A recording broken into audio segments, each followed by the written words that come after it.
Narkotikų perdozavimas paliečia žmones tikrai įvairiais būdais. Ir būtent situacija šiuo metu blogina vis didėjanti narkotinių ir psichotropinių medžiagų, ypatingai naujų sintetinių narkotikų paklausa bei pasiūla. 2021 metais Europos Sąjungoje nuo mirčių tiesiogiai susijusių su narkotinių ir psichotropinių medžiagų vartojimu mirė daugiau negu 6 000 žmonių.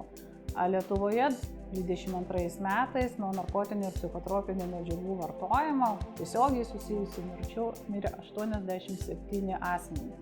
Visų šitų mirčių buvo galima išvengti. Kiekvienais metais Tarptautinė perdozavimo žinomumo diena turi savo šūkį, savo lozungą. Tai šiais metais šitos dienos tema yra pastebėkite tos žmonės, kurie lieka nematomi, kurie lieka nepastebėti. Tai liečia ir tos, kurie mirė nuo narkotikų vartojimo, tai liečia ir jų artimuosius, draugus, giminės. Taip pat tai ypatingai liečia sveikatos priežiūros specialistus, kurie teikia neįkainojamą pagalbą šitiems asmenims. Tradiciškai šita diena minima pasaulyje apšviečiant įvairius statinius miestų purpurinę spalvą. Kiekvienas žmogus, kuris vartoja psichoaktyvią medžiagą, jisai susiduria kiekvieną kartą su rizika perdozuoti. Ar tai būtų medžiagos, kurios stimuliuoja, ar tai būtų medžiagos, kurios slopina arba seduoja organizmą. Rizika, kad įvyks tam tikros aplinkybės, dėl ko įvyks perdozavimas, visą laiką yra. Tai gali būti rizika dėl dozės, kuri yra tuo metu per didelė, bet gali būti dėl pačio organizmo žmogaus tam tikrų sąlygų. Tai yra per mažai vandens, gal žmogus nepavalgė, gal yra tam tikra liga ar imuniteto kažkoks nuslopinimas tą akimirką. Todėl ta plona riba tarp gyvenimo ir mirties, jinai visą laiką yra kiekvieną kartą imant psichoaktyvią medžiagą. Ar tai žmogus daro vieną kartą per mėnesį, vieną kartą per metus, o gal kiekvieną dieną, o gal netgi kelis kartus per dieną. Bet labai norėčiau pasakyti, kad mes apskritai neišskirtumėm tų žmonių, kurie vartoja psichoaktyvias medžiagas kaip kažkokių izoliuotų, kaip kažkokių, kuriems galėtumėm priklijuoti tam tikrą etiketę ir pasakyti, kad jie yra tam kažkokie tai atskirti žmonės.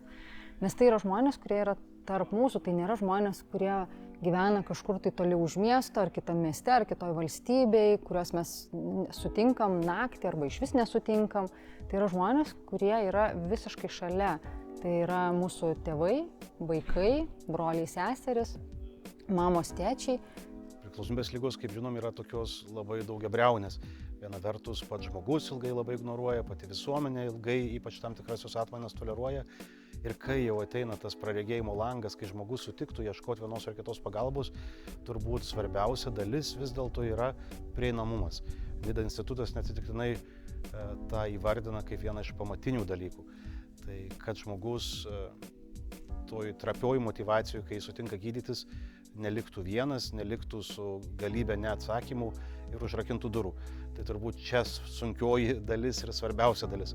O paskui, aišku, reikia begalės sveikimo įgalinimų, reikia begalės daugybės tų komponentų, nes liga ne tik psichologinė, ne tik psichinė, ne tik socialinių problemų užgyventas kalnas.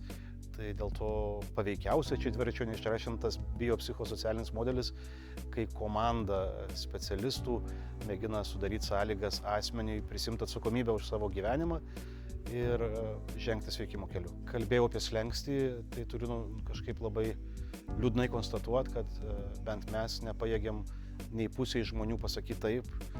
Dažniausiai prašom arba laukti, arba kreipiam į kitus centrus, jeigu juose yra nemokamų ypač vietų, nes didžioji dalis dar turi ir antstolių naštas, ir tokių finansinių resursų, tikrai skurdumą. Tai šiuo metu kamštis į mūsų centriuką yra žvėriškai didelis ir kaskart sakant ne, labai skaudžiai kainuoja. Kaip pavyzdys, prieš 2 savaitės vienam žmogui po atkryčio pasakėm, negalim tavęs priimti šiandien. Ir po 3 dienų jo mama paskambino su prašymu jau kaip kunigui padėti jį oriai išlydėti jau anapus. Tai lieki kaip dirbantis tam lauke ir su tam tikrais kaltės momentais, galbūt galėjai daugiau negu tau atrodo, kad gali, su pykčiu turbūt sistemai, bet jis labiau bejėgystę maitinamas, tai tikrai bandome tinklintis, turim asociaciją reabilitacijų, bet puikiai žinom, kad tos legaliai veikiančios, reiškia darbuotojų turinčios, bent jau minimalias programas turinčios bendruomenės, vis dėlto sunku išlaikyti ir didžioji dalis jų nyksta paskutiniais metais. Apie visuomenės požiūrį turbūt reiktų pabrėžti, kad ta visuomenė labai nevienalytė. Viena vertus, per paskutinius 10 metų galim stebėti gerėjančias tendencijas, kad žmonės drąsiau kreipiasi pirminiam konsultacijom, dar nesulaukia didelių praradimų.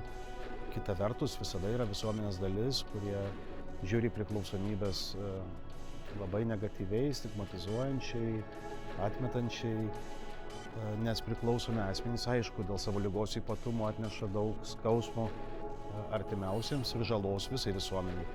Tai dalis visuomenės vis dar alsuoja keršto troškimu, o ne pagalbos paieškos kažkokio motyvų.